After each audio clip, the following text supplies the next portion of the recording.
The Galaxy Book isn't Samsung's first attempt at building a convertible computer to take on Microsoft's Surface Pro.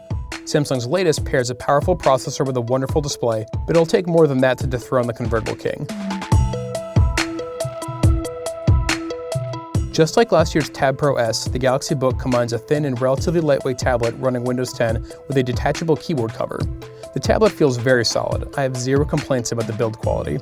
Though, like the 12.9-inch iPad Pro and Microsoft Surface Pro, you probably won't want to hold this larger device up for very long.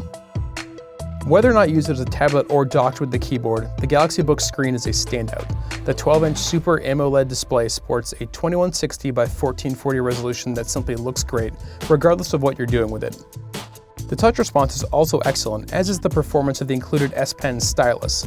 I'm no artist, so I can't comment on how accurate it will be for people looking to use it as a digital canvas, but latency is very low, which made jotting down handwritten notes a breeze.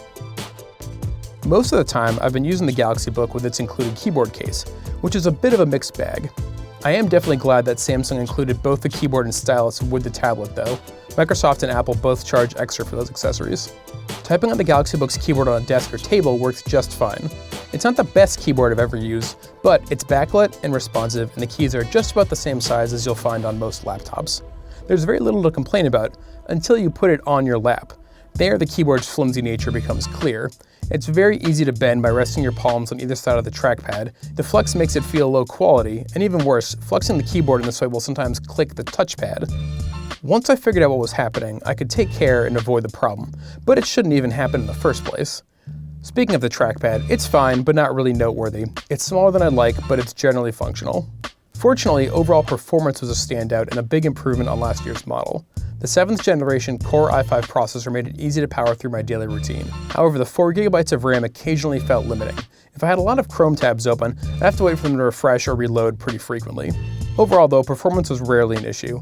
Though for a computer costing well over $1,000, I'd have hoped for more RAM. Battery life for the Galaxy Book was also a bit of a mixed bag.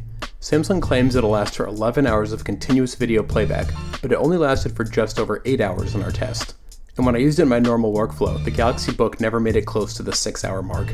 That's simply inexcusable for a computer of just about any price point, particularly one as expensive as the Galaxy Book. Price perhaps is the big sticking point here. The model I tested cost a whopping $1,129. That's in line with a similar spec Surface Pro or iPad Pro. Both of those computers have far better battery life for your money. iOS obviously limits the iPad Pro in ways that can be pretty meaningful to a lot of people, but I still don't quite see why you'd opt for Samsung's convertible over the Microsoft Surface Pro, especially since Microsoft's tablet was just updated. It's a solid Windows 10 device for sure, but for that money I expect a better keyboard and battery life, and those points are non-negotiable.